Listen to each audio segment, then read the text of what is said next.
Hey everybody, it's Laura with Untitled Typewriters. Welcome today, and I have a beautiful gold Smith Corona Electra 120. This is from the 1970s. This is the original color, and I am doing a typewriter tutorial. And I know I've got some other tutorials out there for the Electra's 120s, but I just thought I would do another one, and especially since this is the original color. So, if you are new to typewriters, this is a great typewriter for you. And if you are more experienced with typewriters, but you're looking for something that's a good workhorse, then this is also a great typewriter for you. Wonderful for professional use or homeschooling, or just you're trying to get your feet wet and learn the world of typewriters. You don't want to spend too much right away. This is a good getting into the waters and splashing around and getting comfortable with using typewriters, because it's so easy to use. It's really very well built. It's going to last you a long time, and you shouldn't have any issues with it. So that being said, let's go ahead and keep going. This is the carriage of the typewriter. And this roller here is also called the platen. Some people say platen, and I honestly don't know which is the proper one. I should, but I don't. This is a 12-inch carriage. A 10-inch carriage is the one that fits right, is the same width as the body of the typewriter. This one happens to be electric with a manual return. And so the electric, yes, you do have to plug it in to a wall. There's no such thing as batteries or chargers or anything like that. It has to be plugged into an outlet for it to work. So let's start from the back and we'll work our way forward. The back is the paper holder. What do you need that for? Well, actually it's kind of nice, because when you're typing, that paper goes up and then it starts to fall over and it bangs on the back and you can't really see what you've been typing. So that just holds the paper up. You have to manually set your margins, and you do that right here. You press down and move it out.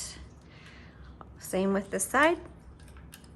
Also, your carriage is going to move as far as you have the margins set. So I'm going to release this carriage, and there's a lever on each side. This one happens to have a black and a white, and that's because these levers tend to break off easily. So if you have one, you might notice that you have a side that's either missing or cracked. That's actually pretty normal. It happens fairly frequently, but you can still, there should be a little metal piece sticking up that you can press in.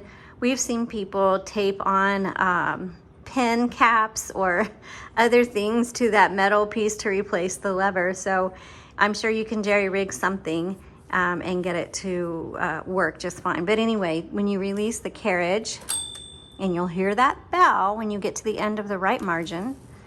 So I've got the full length here, and then if you bring it in, you'll see that the carriage only moves as far as you have the margin set. Now that bell, you should have a bell, but that bell will go off a few characters before your margin. It's just to warn you, hey, it's time for you to hit your return handle and go to the next line. Now, I will show you what happens if you're in the middle of a word and you don't want to hit the return handle. I'll show you the margin release here in a little bit.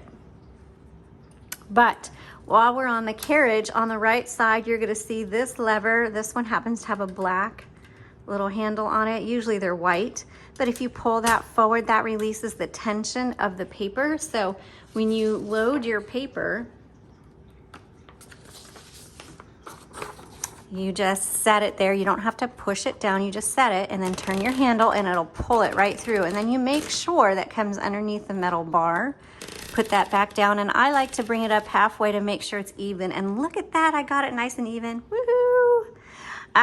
But it doesn't always thread evenly, and in that case you move this forward and then it's nice and loose, and you can adjust it, move it over. Anyway, adjust it any way you like, and then make sure you re-engage it. And now it's a little crooked, so there we go.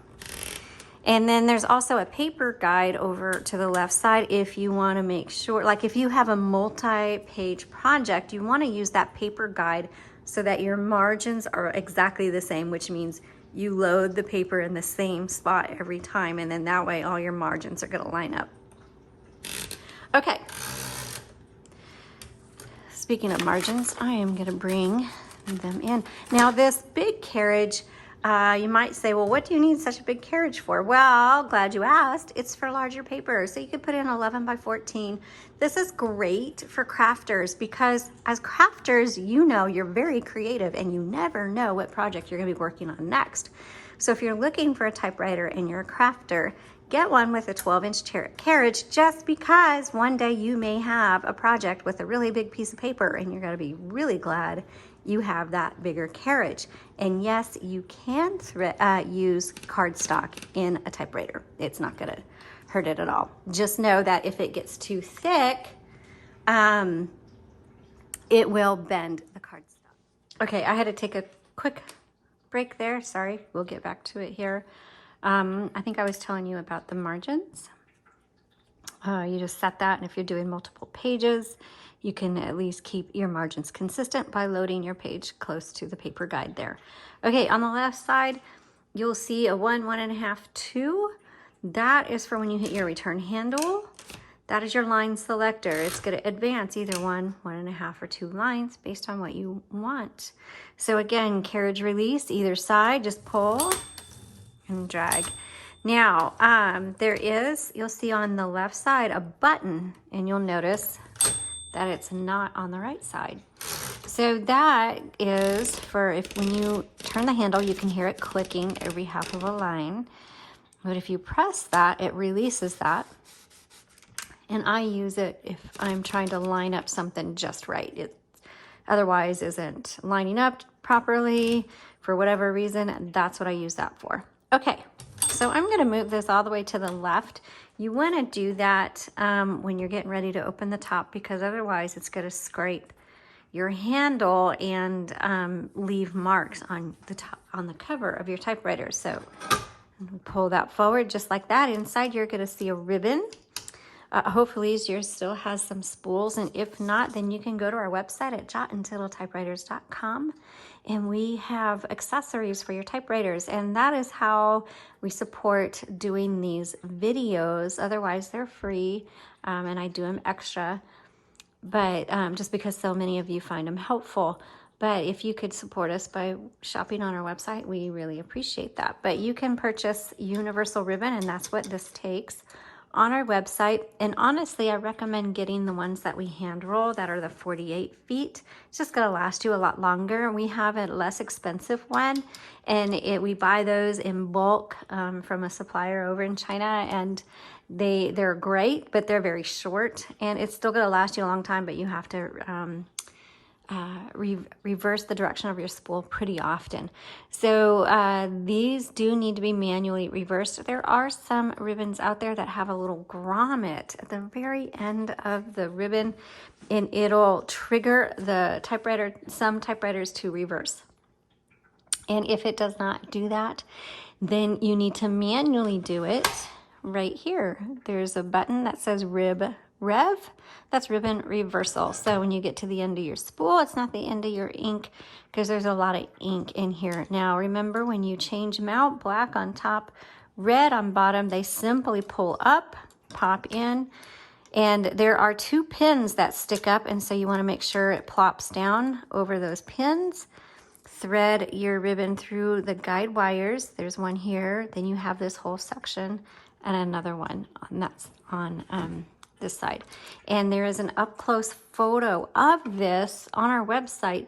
If you use the link to go to the product listing, that'll take you to the photos, and that way you can either save the photo or bookmark it. Okay, let's go ahead and close this. Down here, you're gonna see copy set. That just determines how hard your type bars, which are these right here, strike your paper. This whole area, by the way, is called an escapement, and that just determines how hard those type bars strike. Okay, so you have your tab. You can set with this button and clear, and I'll show you that in a second. This is going to be your backspace. You have your shift lock, margin release, which I'm going to show you that right now. So your on-off switch is over here on the right side. Turn that on and you can hear it humming. And most of them are most of them are not too loud. This is probably perfect. It's just, you can hear the hum and it's real nice. Now, if you open this up, you'll be able to see it moving, the motor moving over on the left side where my finger is. And I don't know if you can see that in the video or not.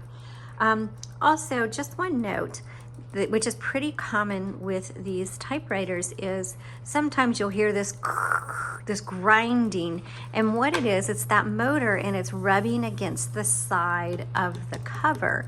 And the way that happens is when you're picking it up, you really shouldn't hold it, you know, push it in on the cover, because that's what happens. It pushes that cover in and it grinds. If that happens, super easy fix. Just kind of gently push. And what I do is I usually open it up and just very gently push to the left. And I just do a little bit at a time until it's not grinding anymore. And that's all that's happened, is it's been shifted back and forth. And so just use care when picking up your typewriter. I always pick them up, front to back. And I don't do side to side very often. It's usually front to back. Okay. And that's not a professional opinion. I mean, maybe it is, but it's just my personal opinion and what I've seen help. And I've also accidentally bent this in before by picking it up that way. So, lesson learned. Okay, so when you're typing away,